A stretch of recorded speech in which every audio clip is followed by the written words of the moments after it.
Ladies and gentlemen, good evening and welcome back to our channel once again. Raila Odinga today returned back into the country after his defeat in his bid of becoming the next chair of the African Union Commission. And Raila Odinga headed straight to Mombasa, where he held a meeting with President William Ruto and his team. I'm back home here.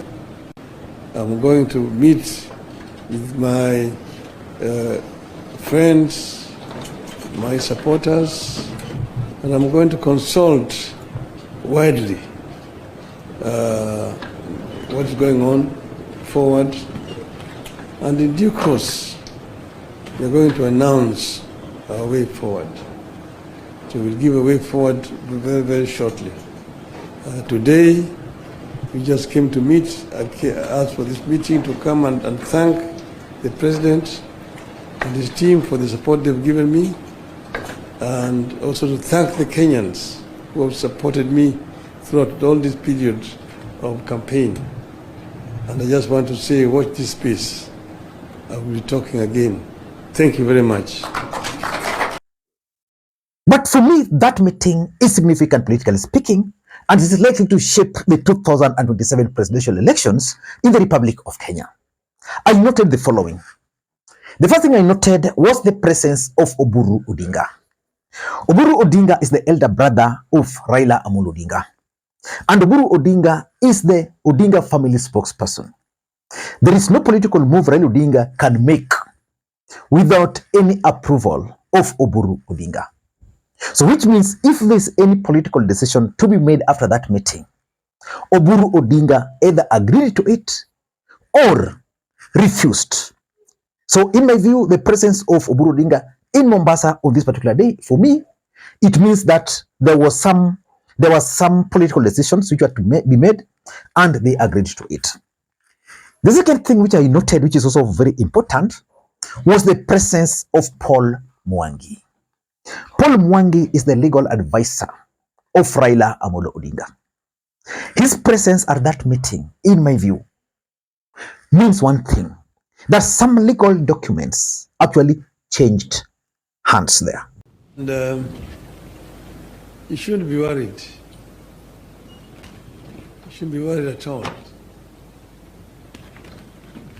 Because I was actually picking this from a story I got from a friend of mine. You should never worry at all. If you are sick, don't be worried.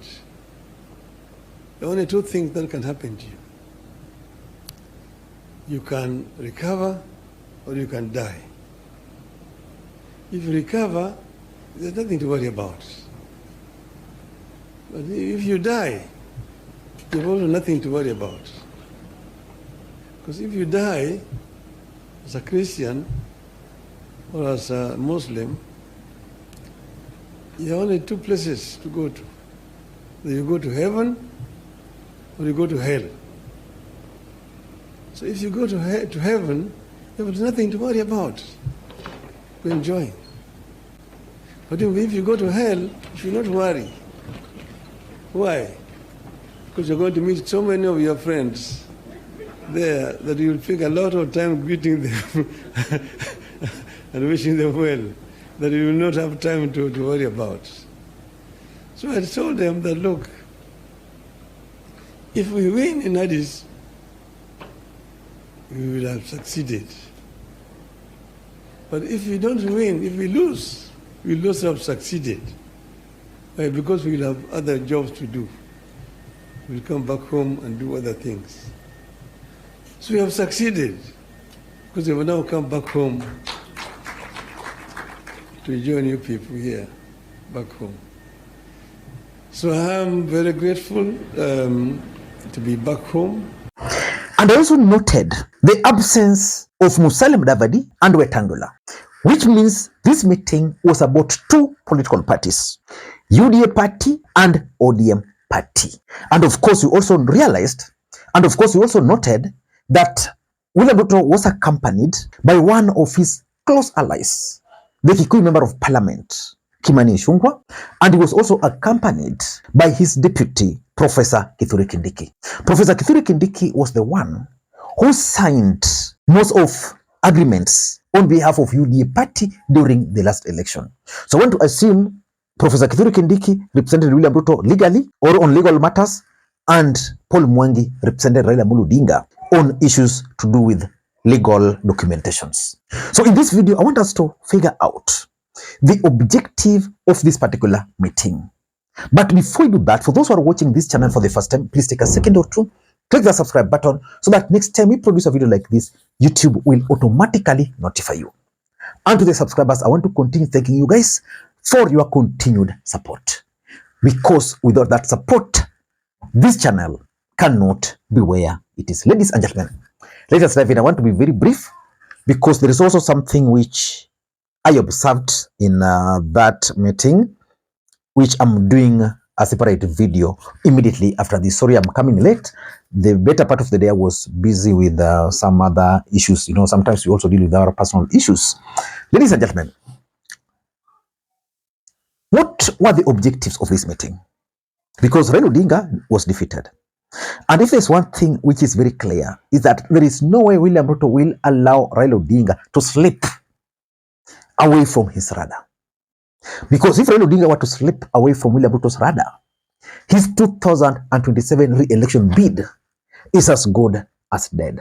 So the objective of this meeting, in my view, were as follows. Number one, William Ruto is trying so hard to ensure that Raila Odinga remains on his side. In fact, he was going to do this whether Raila Odinga was going to win AU or whether Raila Odinga was going to lose. But one of William Ruto's biggest prayers was that Raila Odinga was going to win. If Raila Odinga had won, William Ruto would have taken credit for that win. And now that Raila Odinga has lost, most people had projected that Raila Odinga would land into the country and maybe start thinking how he was going to leave William Ruto and maybe blame William Ruto for his loss. If you paid close attention to Raila Odinga today, he was very clear that William Ruto did everything. In fact, in Addis Ababa, he also made it very clear that William Ruto did everything. So in short, William Ruto ensured that when Raila Odinga landed, he organized kind of, for me, a homecoming for Raila. Initially, there were plans to organize massive homecoming for Raila Odinga in Nairobi. But Uhuru Odinga said no to those plans. I want to thank again my brother, younger brother, President William Ruto, who stood by me. He never asked me to run. I announced myself that I was going to run for this position of chair of African Union Commission. And he only came after I made the announcement to say that he was supporting my candidature. And he did support my candidature not just by words, but by deeds. He put up the machinery to help the campaign for me. I've seen billions being said, quoted, somebody's talking about 13 billion shillings spent on the Raila campaign. I don't know which world those guys live on, whether they know what a billion means. A billion shillings to do what? The money that was spent was the money that was necessary just to hire transport to travel around. And we were not living luxuriously. We were eating whatever was given to us wherever we went to. And many other African countries were very generous. They provided us accommodation and so on. So, but the government gave what was required. The Ministry of Foreign Affairs was available 24/7. Maybe that's why such kind of plans were never planned. The guy who was behind those moves were none other than the governor for Nairobi.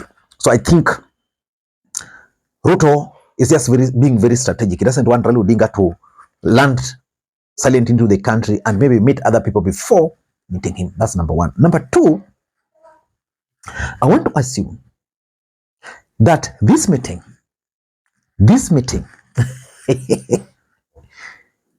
talked about a possible alliance between UDA party and ODM party.